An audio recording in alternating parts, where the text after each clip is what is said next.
नमामि सद्गुरुं शान्तं सच्चिदानन्दविग्रहं पूर्णब्रह्मपरानन्दं ईशं आळन्दिवल्लभं। नमो सद्गुरु तुकया ज्ञानदीपा, नमो सद्गुरु सच्चिदानन्दरूपा, नमो सद्गुरु भक्तकल्याणमूर्ती, नमो सद्गुरु भास्करा पूर्णकीर्ती। आदिनाथं च मत्स्येन्द्रं गोरक्षं गहिनीं तथा निवृत्तिं ज्ञानदेवं च देवं चूडामणिं नमः। अखण्डानन्दरूपाय सविज्ञानप्रदायिने भवद्वान्तदिनेशाय गुण्डाख्यगुरवे नमः। पुंडलीकवरदा विठ्ठल श्री ज्ञानदेव तुकाराम माऊली ज्ञानेश्वर महाराज की जय। जगद्गुरु तुकाराम महाराज की जय। शांती ब्रह्म श्री एकनाथ महाराज की जय। नीलाचल निवासाय नित्याय परमात्मने बलभद्र सुभद्राभ्यां जगन्नाथाय ते नमः।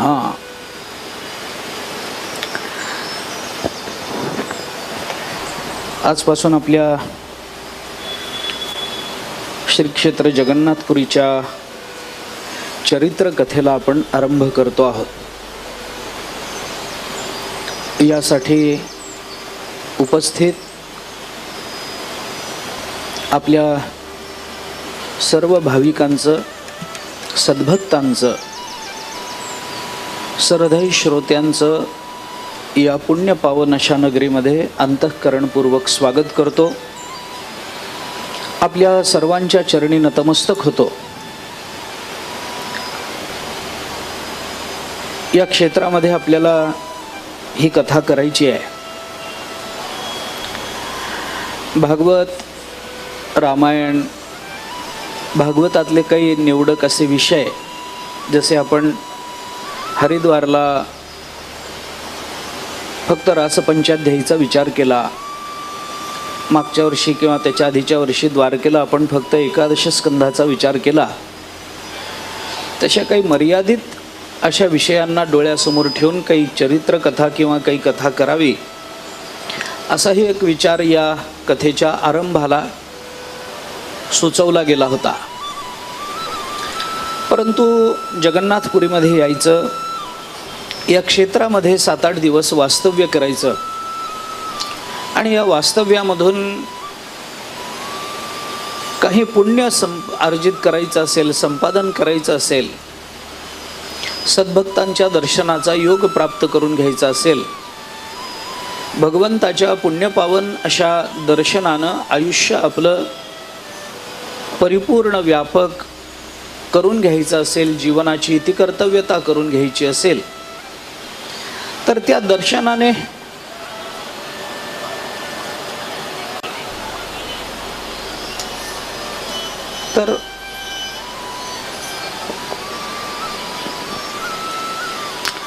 त्या दर्शनाने येतोय का आवाज? आता अजून नाही येत आहे? माझ्या आवाजाला तापायला थोडा वेळ लागतो।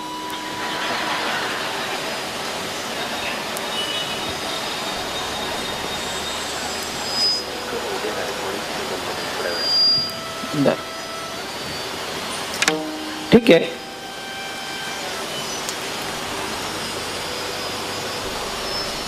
पारमार्थिक सत्क्रियांच्या संबंधानं जेव्हा जेव्हा आपण क्षेत्र वास्तव्य करतो, जेव्हा जेव्हा तिथल्या सद्भक्तांच्या दर्शनाचे योग आपल्याला प्राप्त होतात आणि त्याचा एक परिणाम आपल्या जीवनावर होत असतो, तो परिणाम काही जणांच्या बाबतीमध्ये लगेच फलित होतो आणि काही जणांच्या बाबतीमध्ये तो परिणाम कालांतराने होताना दिसतो। तीर्थाला गेलं पाहिजे, तीर्थयात्रा केली पाहिजे, कशा करता करावी? तुकाराम महाराजांनी आपल्याला सांगितलं, जव हे सकळ सिद्ध आहे, हात चालावया पाये, तव तू आपुले स्वहित पाये पाहे, तीर्थयात्रे जाय चुको नको। कधी केल्या पाहिजेत? जव काळ दुरी असे ठेला, जव हे सकळ सिद्ध आहे, हात चालावया पाय, आपले हातपाय चालतात, सगळी सिद्धता आहे, काळ आपल्यावर इतक्या लवकर आक्रमण करणार नाही असा अंतःकरणामध्ये कुठेतरी विश्वास आहे. अशा अवस्थेमध्ये माणसाने तीर्थयात्रा लवकर करून घ्यावी. इंद्रियांची दुर्बलता, मनाचं नैराश्य, जीवनामध्ये आलेल्या अपयशानं निर्माण झालेली उदासीनता, या सगळ्या गोष्टी कालांतराने जर आपल्या जीवनामध्ये उपस्थित होणारच असतील तर त्या उपस्थित होण्याच्या पूर्वी आमच्या जीवनामध्ये आम्ही तीर्थयात्रा केल्या पाहिजेत की ज्या तीर्थयात्रेचा परिणाम म्हणून आपल्या जीवनामध्ये नैराश्य निर्माण होणार नाही. त्या तीर्थयात्रेचा परिणाम म्हणून आपल्या जीवनामध्ये पारमार्थिक अथवा स्वजीवनाच्या निर्वाहाची उदासीनता निर्माण होणार नाही. याकरता आपण अवश्य तीर्थयात्रा केल्या पाहिजेत.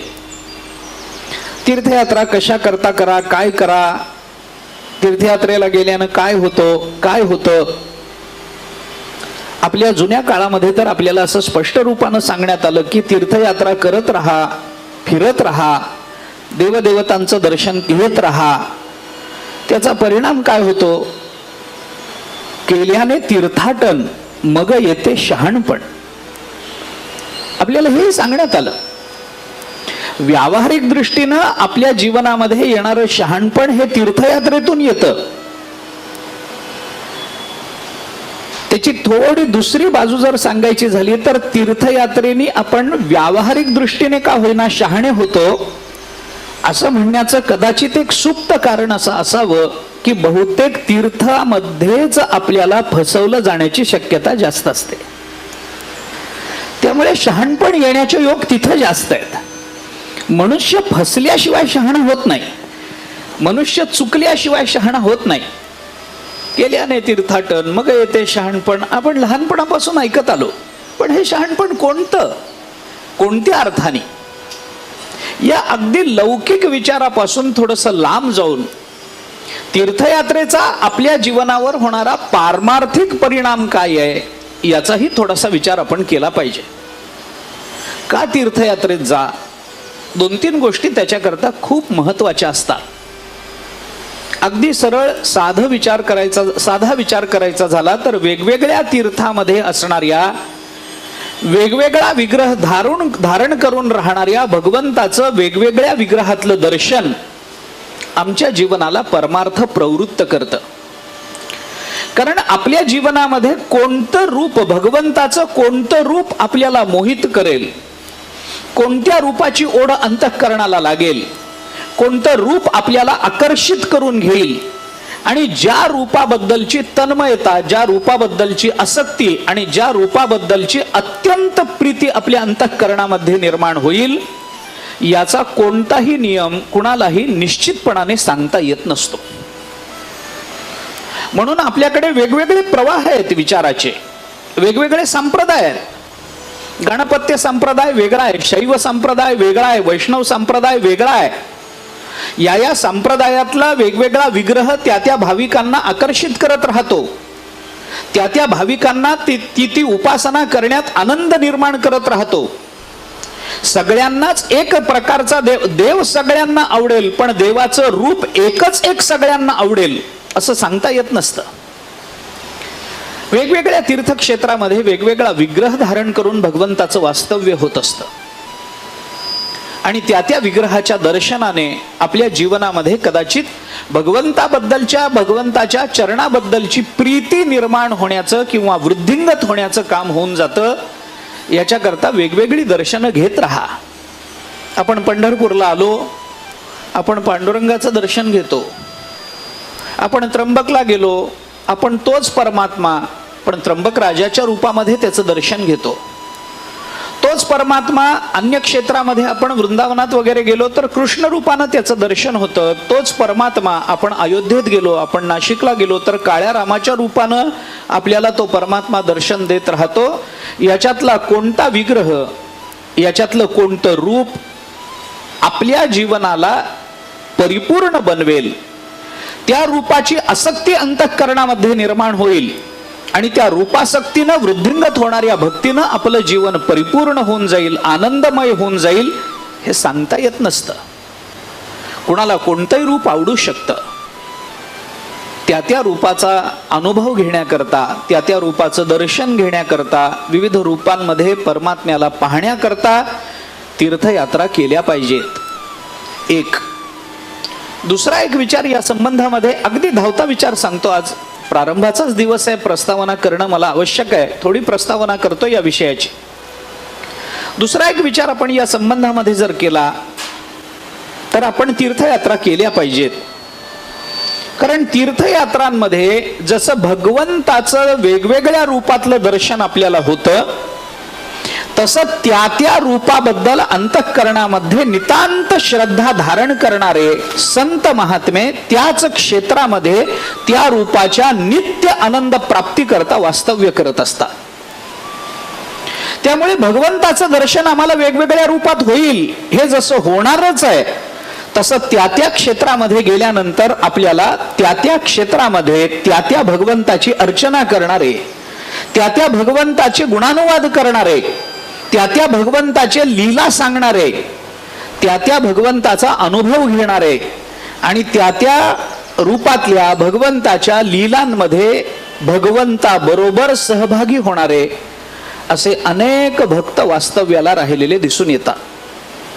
त्या क्षेत्र दर्शनामध्ये आपल्याला त्या संतांचंही दर्शन होतं.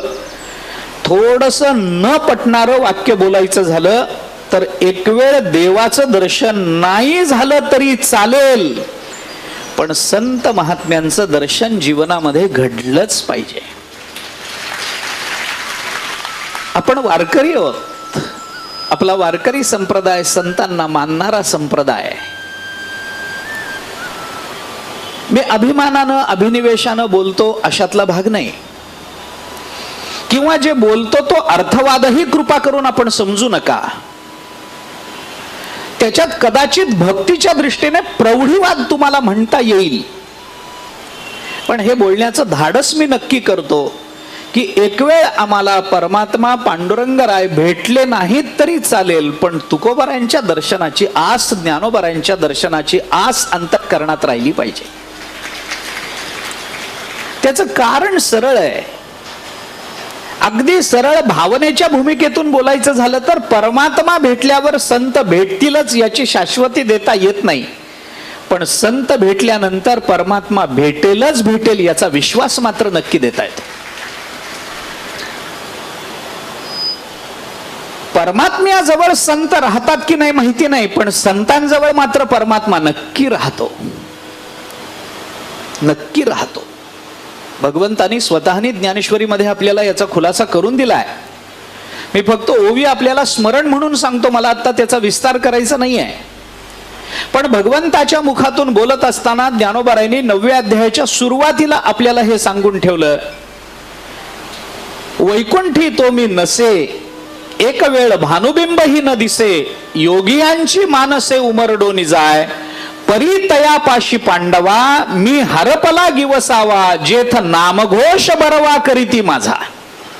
मी वैकुंठामध्ये सापडणार नाही, योग्यांच्या हृदयामध्येही कदाचित मी सापडणार नाही. नाहम वसामी वैकुंठे न तत्र योगिनौरवो, मदभक्त्या यत्र गायंती तत्र तिष्ठामि नारद. पुराणांमध्ये नारदांना शब्द देताना भगवंतानी हे अभिवचन दिलंय, हा विश्वास दाखवलाय की नारदा मी वैकुंठामध्ये राहत नाही, मी योग्यांच्या हृदयामध्ये राहत नाही, म्हणून योगिया दुर्लभ तो म्या देखिला साजणी हे ज्ञानोबारायांना बोलावं लागेल. मग मी राहतो कुठे? मी संतांच्या हृदयात राहतो. संत माझे जे भजन करतात तिथं मी राहतो, अन्यत्र मी राहत नाही. भगवंताचं हे अभिवचन डोळ्यासमोर ठेवून थोडस संत दर्शनाचा लाभ आपल्याला तीर्थक्षेत्रांमधून होतो. म्हणून तीर्थक्षेत्रात आपण गेलं पाहिजे, पुन्हा पुन्हा गेलं पाहिजे, वारंवार गेलं पाहिजे. कारण संतांच्या दर्शनात परमात्मा लाभ आहे, परमात्मा प्राप्ती आहे. ज्ञानोबारायांचं प्रमाण आपल्याला सगळ्यांना पाठ आहे.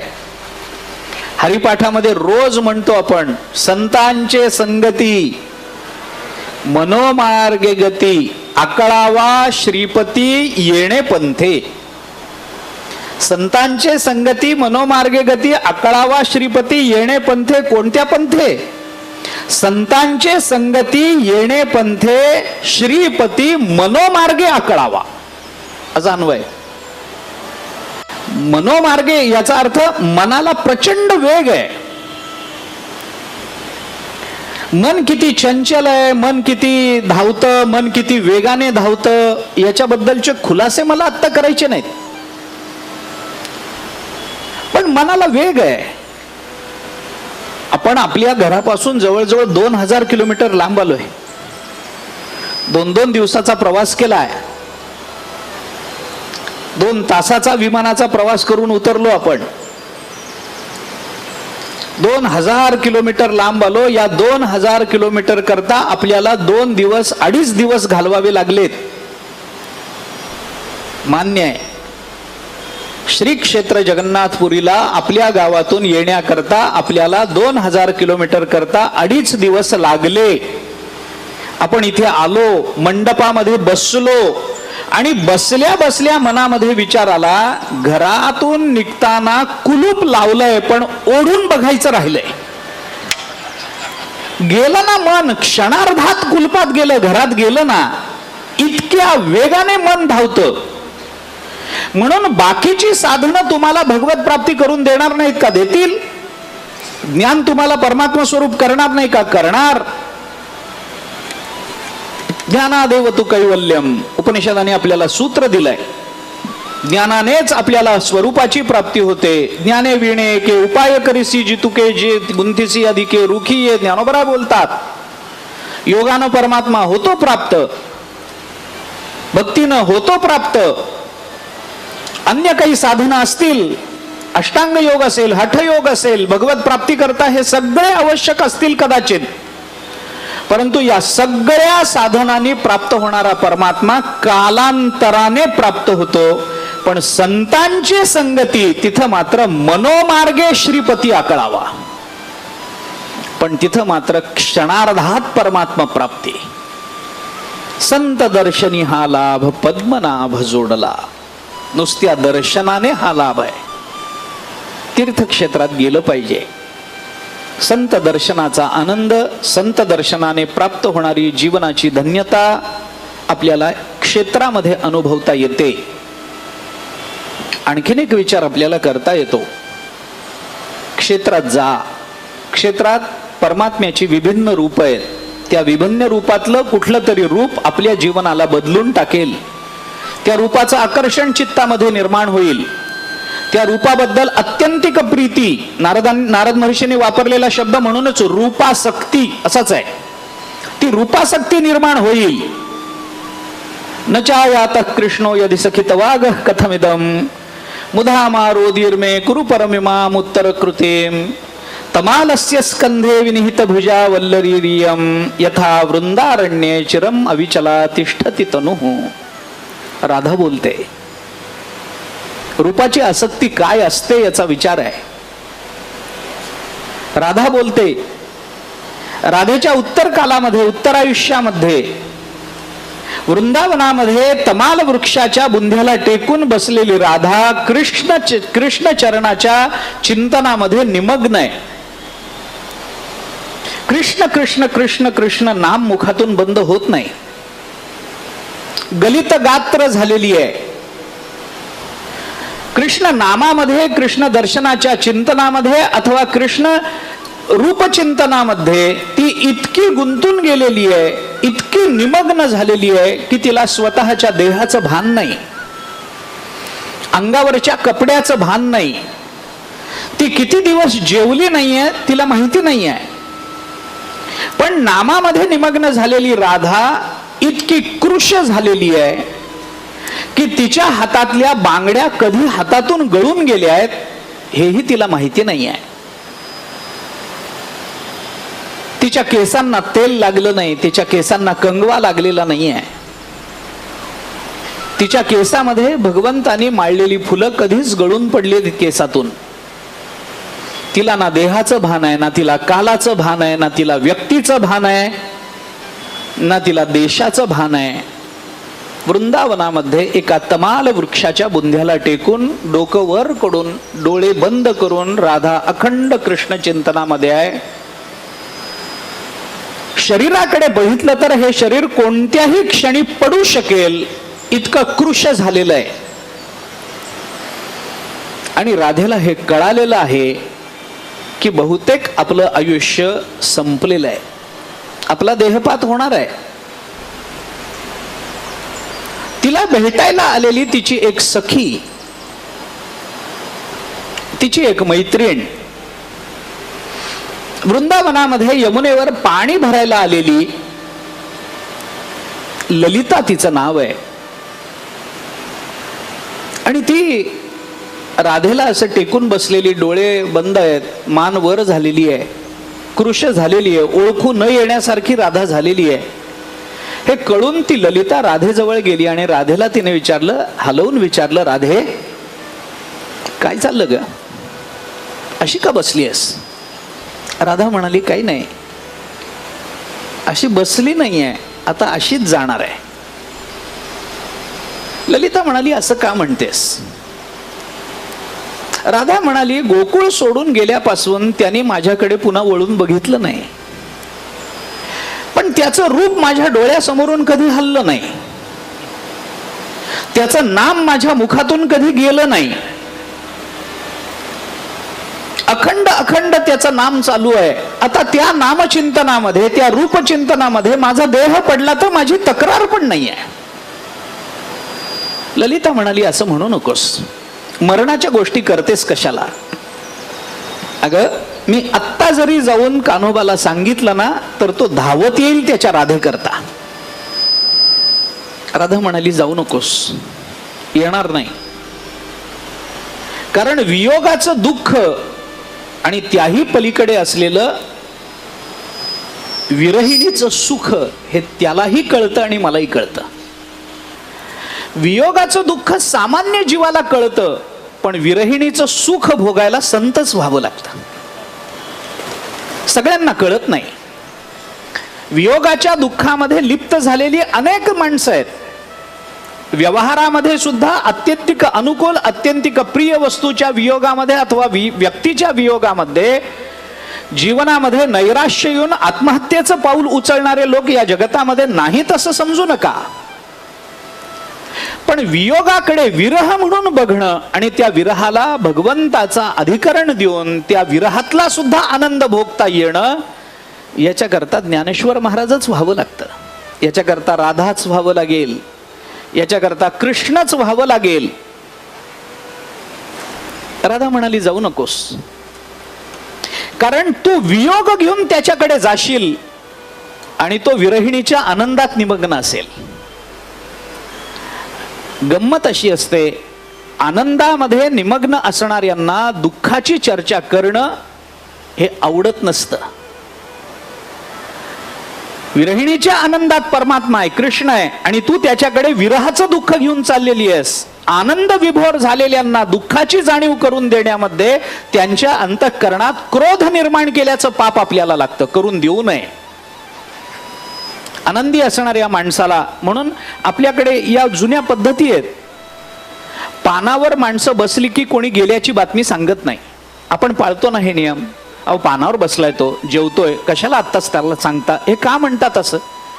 पानावर बसल्यावर कोणी गेल्याचं ऐकू नये काय? काय आमटी भातामध्ये मीठ वाढतं अचानक? काय होतं? काय काही होत नसतं. पण आनंदाच्या क्षणी, चांगल्या क्षणी दुःखाची जाणीव करून द्यायची नसते. हा नैतिक नियम आपल्याकडे जन्मोजन्मी आपण पाळत आलेलो आहोत, आपली संस्कृती पाळत आलेली आहे. जो मनुष्य आनंदात निमग्न आहे त्याला दुःखाची जाणीव करून देण्यामध्ये, त्याला त्याच्या आनंदापासून पारखं करणं हे तर होतच होतं. पण त्या आनंदाची किंमत ज्याला कळते त्याला त्या दुःखाच्या जाणीवेतून क्रोध निर्माण होण्याची शक्यता असते.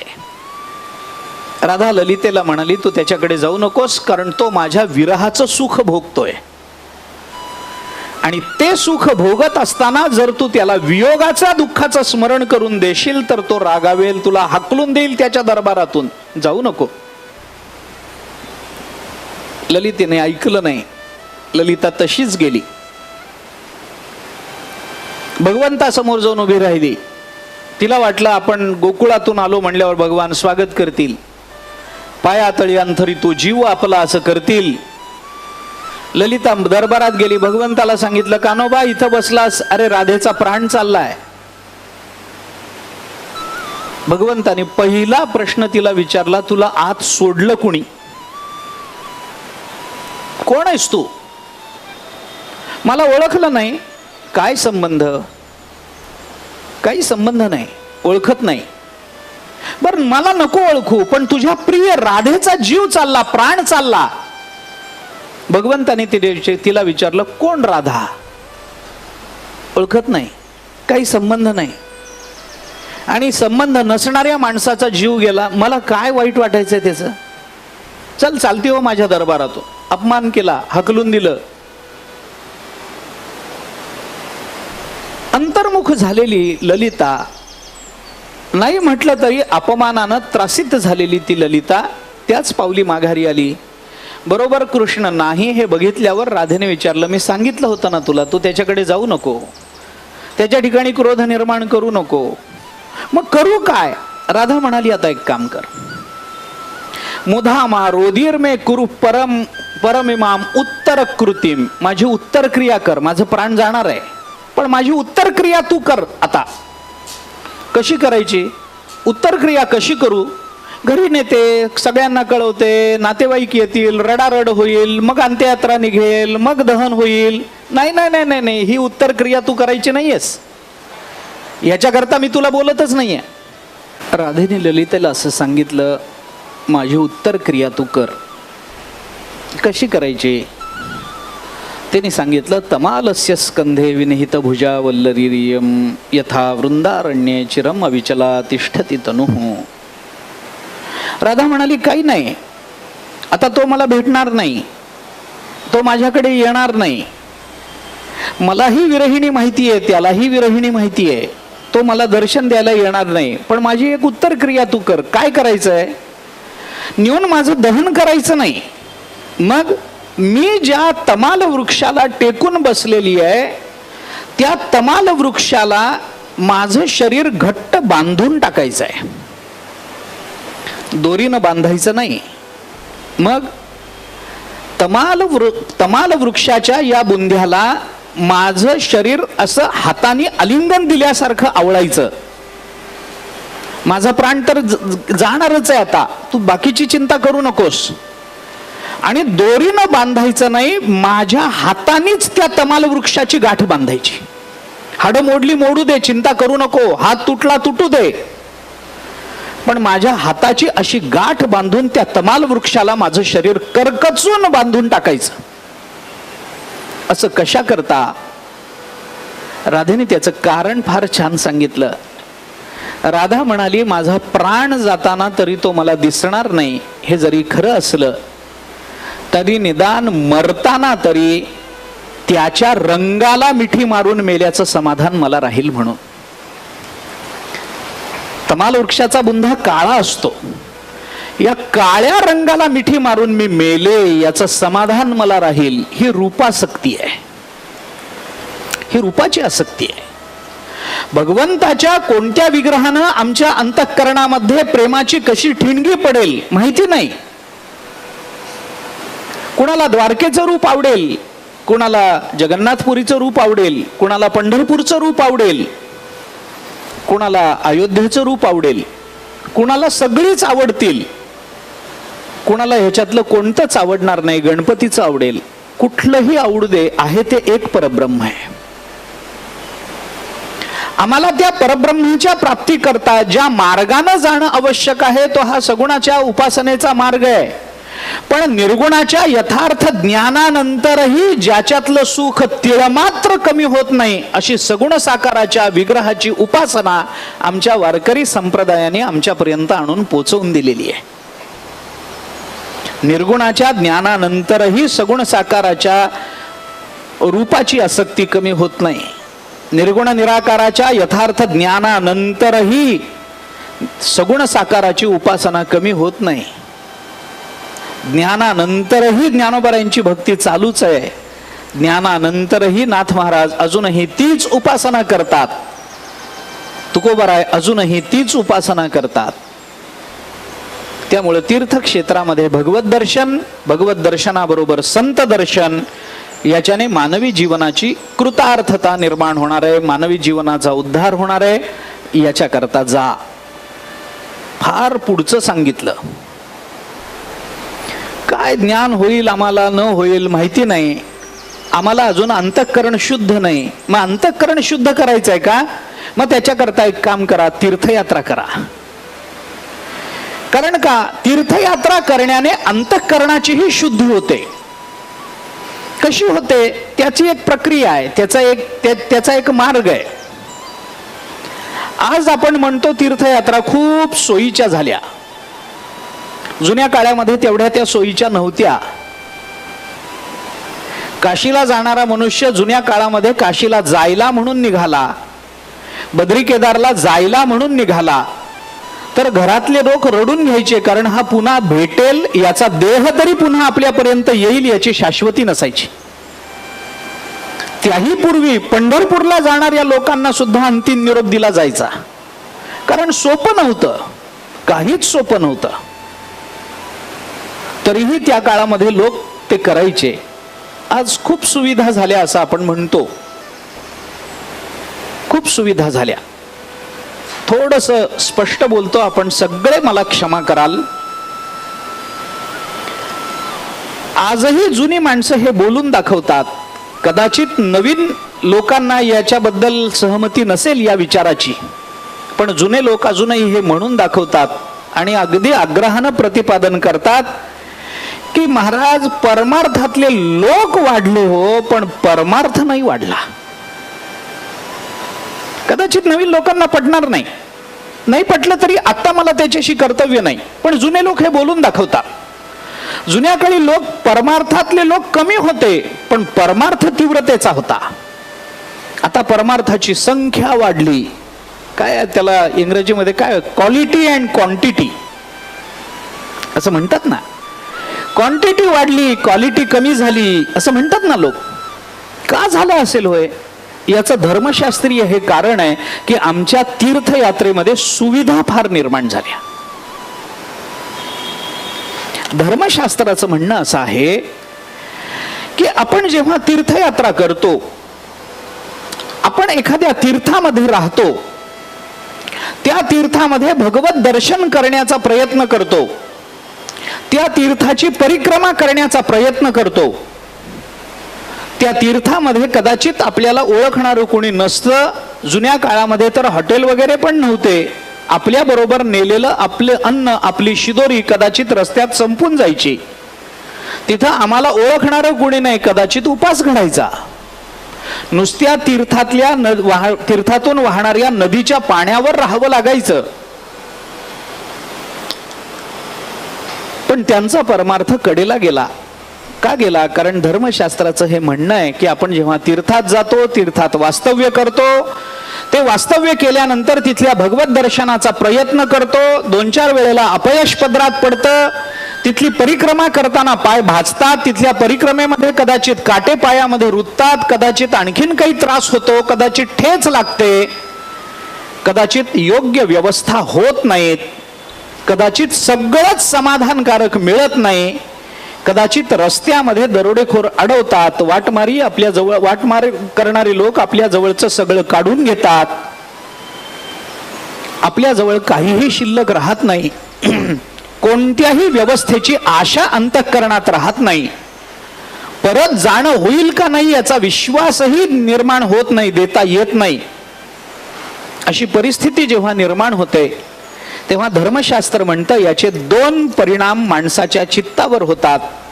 त्याच्यातला एक परिणाम धर्मशास्त्राच्या दृष्टीने असा आहे की तीर्थयात्रेमध्ये आपल्याला जेवढी प्रतिकूलता निर्माण होईल, जेवढा त्रास होईल, तेवढा त्रास त्या तीर्थयात्रेमध्ये होणं, याचा अर्थ आपल्या जीवनातलं बरंचसं प्रारब्ध त्याच्याने कमी होऊन जात असतं. प्रारब्धाची निवृत्ती करण्याकरता तीर्थक्षेत्रामध्ये त्रास होतोच होतो. बाकीचंही सोडून द्या पण आपण पंढरपूरला जरी आलो तरी प्रदक्षिणा करताना हल्ली आपण ही तक्रार करतो ना की वाळवंटातून जाताना खडे पार टोचतात. टोचू द्या, तो प्रत्येक एक खडा आपल्या जीवनातलं बरचसं प्रारब्ध कमी करतोय. माणसं म्हणतात प्रदक्षिणा करताना फारच त्रास होतो, पायात काचा घुसतात. ती काच घुसणं म्हणजे काय आहे? आपण कुठल्या तरी केलेल्या पापाची निवृत्ती त्या माध्यमातून होते आहे. मी ह्याच्याकरता हे बोलत नाहीये की मगाशी भानप साहेबांनी सांगितलं की आमच्याकडून अव्यवस्था झाली म्हणून ते तुमचं प्रारब्ध कमी झाले, तुमची भलावण करण्याकरता मी हे बोलत नाहीये. मी धर्मशास्त्राचा विचार सांगतो. धर्मशास्त्र म्हणतं तीर्थक्षेत्रामध्ये परमार्थ मार्गामध्ये निर्माण होणारी प्रतिकूलता म्हणजे आमच्या प्रारब्धाची होणारी न्यूनता असते. त्या निमित्तानं आमचं प्रारब्ध लवकर लवकर लवकर कमी होत जातं. एक गोष्ट याच्या बरोबरीनं आपण डोक्यामध्ये ठेवली पाहिजे, विचारामध्ये ठेवली पाहिजे की प्रारब्धाने परमार्थ घडत नाही, ही गोष्ट 100% खरी आहे.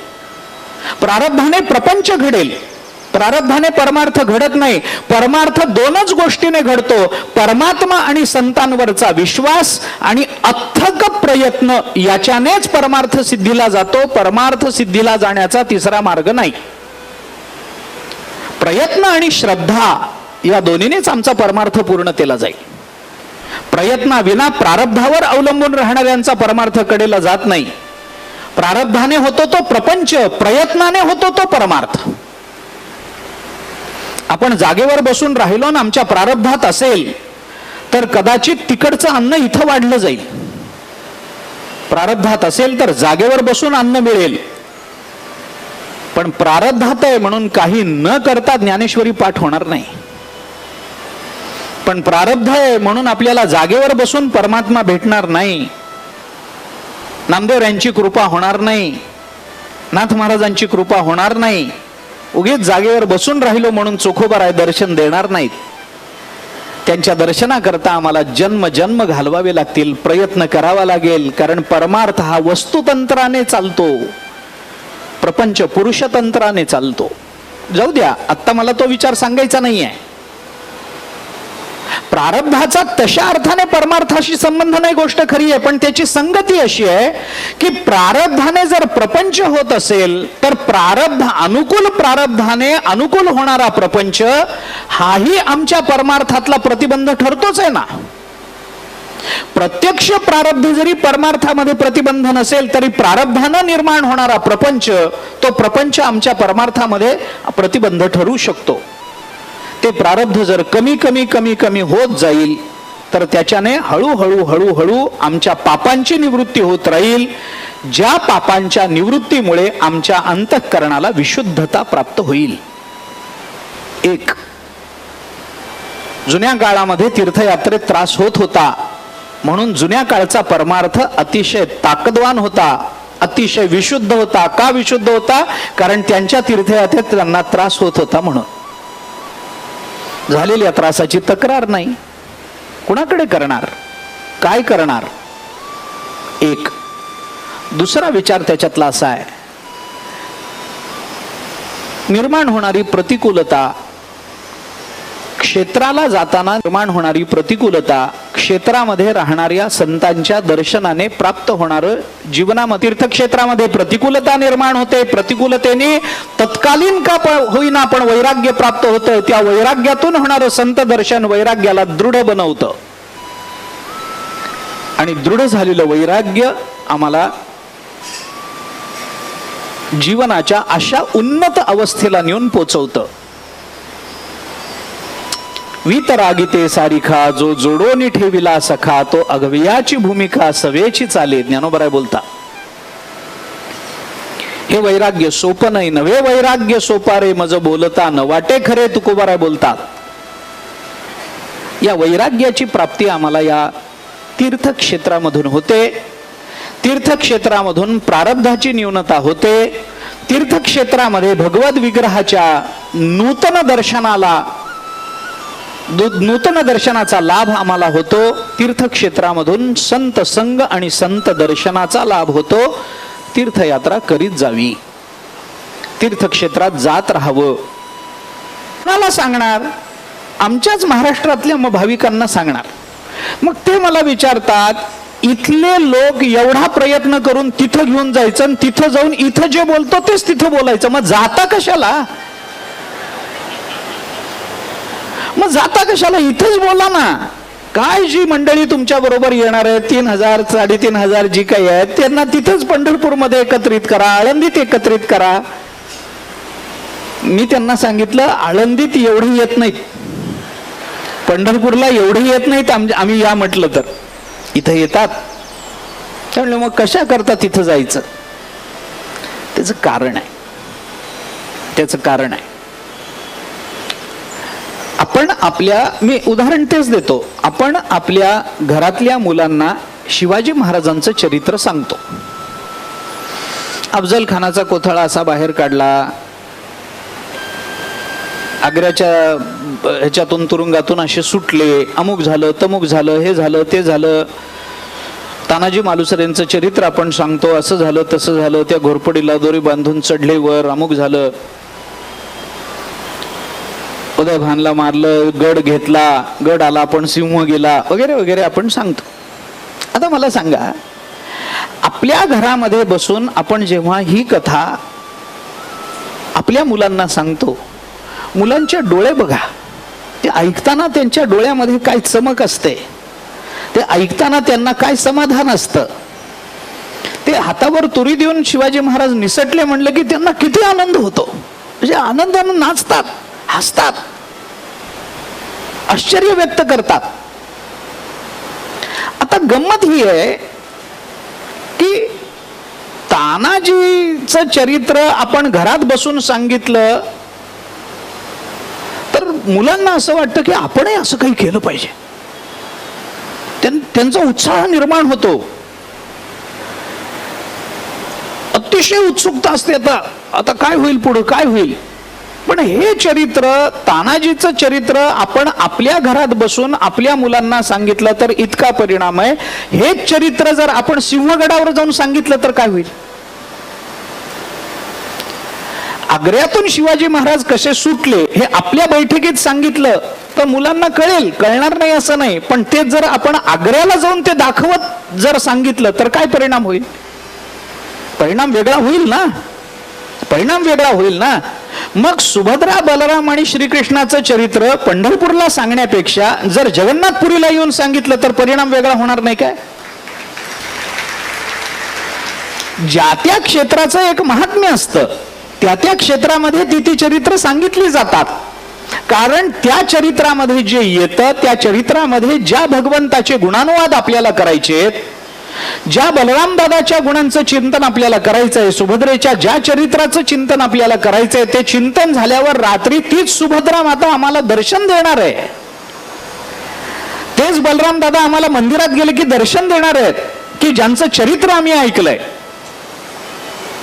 या करता म्हणून आपल्याला हा प्रयत्न करून इथपर्यंत येणं आवश्यक होतं. त्याकरता आपण इथे उपस्थित आहोत.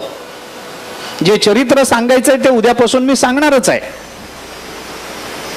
आपण जगन्नाथपुरीत आहोत. जगन्नाथपुरी हे अतिशय पवित्र धाम आहे. भारत देशामध्ये अतिशय पवित्र आणि अतिशय महत्वाचं क्षेत्र म्हणून या क्षेत्राला मान्यता आहे.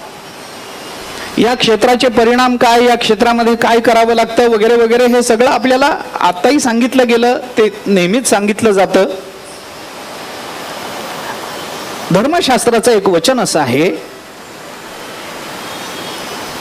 देवम गुरुम गुरुस्थानम क्षेत्रम क्षेत्राधिदैवतम सिद्धम सिद्धिकारांश्च श्रीपूर्वम समुदीरयेत. धर्मशास्त्राचं एक वचन आहे. कोणाच्या नावामागे श्री लावावं याचे संकेत आहे. देवम गुरुम गुरुस्थानम क्षेत्रम क्षेत्राधिदैवतम सिद्धम सिद्धिकारांश्च या सगळ्यांच्या नावामागे श्री पूर्वम समुदीरयेत, या सगळ्यांच्या नावाच्या पूर्वी श्री लावावं. श्री पांडुरंग असंच लिहावं. देवाच्या नावामागे श्री लिहावं आणि श्री लिहिल्यानंतर पूर्णविराम न देता देवाचं नाव लिहावं. श्री लिहून पूर्णविराम लिहून पांडुरंग लिहायचं नाही. श्री आणि पांडुरंग या दोन शब्दांमध्ये आपल्याला अंतर ठेवता येणार नाही. श्री पांडुरंग हा एक शब्द आहे, हे दोन शब्द नाही आहेत. लिहिताना हे बघितलं पाहिजे. श्रीराम असं एकत्र होतं ते. श्री सीतामाई, श्री जनाबाई, श्री मुक्ताबाई असंच लिहिलं जातं ते. संतांचं नाव देवम गुरुम, गुरूंचं नाव लिहिताना श्री लिहून पूर्ण नाव श्री ज्ञानेश्वर महाराज, श्री एकनाथ महाराज असं श्री लिहून पूर्ण विराम देऊन मग एकनाथ महाराज असं नाही. कारण त्या नाथ महाराजांपासून श्री कधी बाजूला झालीच नाही, तर तिला बाजूला करण्याचा आपल्याला काय अधिकार आहे. श्री एक. तसं क्षेत्राला सुद्धा श्री असं लावायची पद्धत आहे. धर्मशास्त्र त्याचे संकेत देतं. श्री क्षेत्र पंढरपूर, श्री क्षेत्र आळंदी, तसं श्री क्षेत्र जगन्नाथपुरी असं म्हटलं जातं. पण याच्यामध्ये मी हा विषय आता एवढ्या करता सांगितला की जगन्नाथपुरी हे जे धाम आहे ना, हे या आता आपण सगळ्याच तीर्थक्षेत्राला श्री क्षेत्र असा शब्द लावतो. पण जुन्या ह्याच्यामध्ये श्री क्षेत्र एवढा एकच शब्द जर उच्चारला गेला तर श्री क्षेत्र म्हणजे फक्त जगन्नाथपुरी असंच समजलं जात असे. जगन्नाथपुरी या क्षेत्राचं एक नाव श्री क्षेत्र असं आहे. जिथं श्री क्षेत्र लिहून पुढे पंढरपूर येत नाही, जिथं श्री क्षेत्र लिहून पुढे त्र्यंबकेश्वर येत नाही, जिथं श्री क्षेत्र असं लिहून द्वारका येत नाही, जिथं श्री क्षेत्र असं लिहून रामेश्वरम असं येत नाही, जिथं नुसतं श्री क्षेत्र एवढा एकच शब्द येतो तिथं श्री क्षेत्र या शब्दाचा अर्थ होतो जगन्नाथपुरी. आपण असं सांगत होतो की श्री क्षेत्र हा शब्द जेव्हा एकच शब्द म्हणून येतो आणि त्याच्या पुढे कुठल्या विवक्षित क्षेत्राचं नाव उच्चारलं जात नाही, त्यावेळेला श्री क्षेत्र या शब्दाचा अर्थ जगन्नाथपुरी असा केला जातो. आणि जगन्नाथपुरी या क्षेत्रालाच फक्त श्री क्षेत्र म्हणण्याची पूर्वीची पद्धत होती. म्हणून या क्षेत्राचं एक नाव जगन्नाथपुरी, इथे जगन्नाथ राहतात म्हणून पुरी असं जरी दिलेलं असलं तरी सुद्धा पुरी हा शब्द सुद्धा आपल्याकडे जगन्नाथपुरी याच अर्थाने वापरला जातो. जो श्लोक सर्वत्र प्रसिद्ध आहे, अयोध्या मथुरा माया काशी कांची अवंतिका पुरी द्वारावती चैव सप्तैता मोक्षदायिका. या 7 नगरी मोक्षदायी म्हणून प्रसिद्ध आहेत. अयोध्या वगैरे वगैरे वगैरे. त्याच्यामध्ये पुरी असा शब्द, आता मला ते सांगायला वेळ नाही तेवढा. पुरी असा जो शब्द आलाय, अयोध्या मथुरा माया काशी कांची अवंतिका पुरी द्वारावती च एव सप्तैता, या 7 नगरी आहेत त्या मोक्षदायिका आहेत. त्याच्यामध्ये जगन्नाथपुरी असा शब्द आला नाही, पुरी असाच शब्द आला. जगन्नाथ इथे राहतात म्हणून त्याला जगन्नाथपुरी असं म्हटलं जातं. ठीक आहे. पण याला श्री क्षेत्र असं एक नाव आहे. आणि या क्षेत्राचं अजून एक नाव आहे, ते म्हणजे या क्षेत्राला पुरुषोत्तम क्षेत्र असं म्हणतात. अधिक मासामध्ये या क्षेत्राचं महत्व जास्त आहे. आपण जर बीड जिल्ह्यामध्ये माजलगावच्या जवळ पुरुषोत्तमपुरी नावाचं गावच आहे. अतिशय सुंदर मंदिर, एक अगदी गंगामाईचं पात्र जवळ, सुंदर गाव. तसं या क्षेत्राला पुरुषोत्तम क्षेत्र असं म्हणतात. आता पुरुषोत्तम या शब्दाचा अर्थ तरी नेमका काय करायचा आणि इथे पुरुषोत्तम क्षेत्र का म्हटलं गेलं या संबंधातला विचार आत्ता बोलत नाही, नंतर सांगतो त्याचा विचार. परंतु या क्षेत्राचं एक विशिष्ट महत्व आहे. या क्षेत्रामध्ये आपण आलेलो आहोत.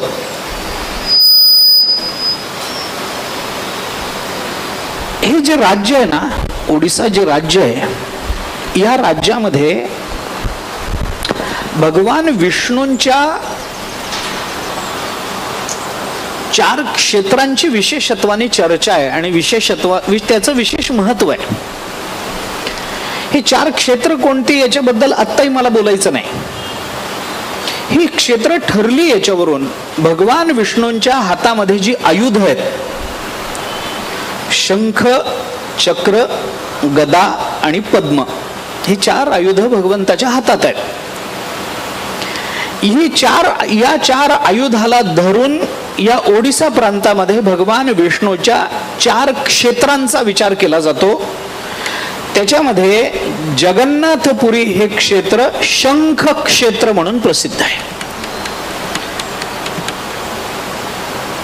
जी 4 आयुध आहेत, शंख, चक्र, गदा आणि पद्म, त्याच्यातलं शंख क्षेत्र म्हणजे जगन्नाथपुरी आहे. आणि आत्ताची जगन्नाथपुरी कशी वाढली, त्या गावाचा विकास कसा झाला, क्षेत्राचा विकास कसा झाला, इमारती कशा बांधल्या गेल्या, हा प्रश्न जर गौणार्थानं बाजूला ठेवला तर या क्षेत्राला आपण जर आकाशातून बघू तर या क्षेत्राचा आकार सुद्धा शंखासारखा सांगितला जातो. म्हणून याला शंख क्षेत्र असं म्हटलं जातं. चक्र क्षेत्र वेगळं, गदा क्षेत्र वेगळं, पद्म क्षेत्र वेगळं, आणि त्या त्या क्षेत्राला जो जो आकार प्राप्त झाला तो तो त्या त्या आयुधानुसार प्राप्त झालेला आहे. त्यामुळे आपण जो आहोत ते इथं शंख क्षेत्रामध्ये आत्ता आलेलो आहोत. आणि शंखाचं महत्व काय आहे याचा विचार आता पुन्हा सांगत नाही, नाहीतर मग ते पुन्हा लांबण लागत जाते. मग ते हरिदासाचं कीर्तन सकाळपर्यंत चालू राहतं. त्याच्यातून ते निघत जातं. आत्ता ते बोलत नाही. असं हे क्षेत्र आहे. या क्षेत्रामध्ये आपण आलेलो आहोत. या क्षेत्राचं महात्म्य काय आहे, जगन्नाथपुरी याला म्हणतात. हे जगन्नाथ म्हणजे नेमके कोण आहेत, जगन्नाथ शब्दाचा अर्थ काय, या क्षेत्राचं थोडंसं महात्म्य काय, या क्षेत्राचा इतिहास काय, या क्षेत्राला प्रामाण्य काय, या सगळ्याच गोष्टीचा विचार आपल्याला करायचा आहे.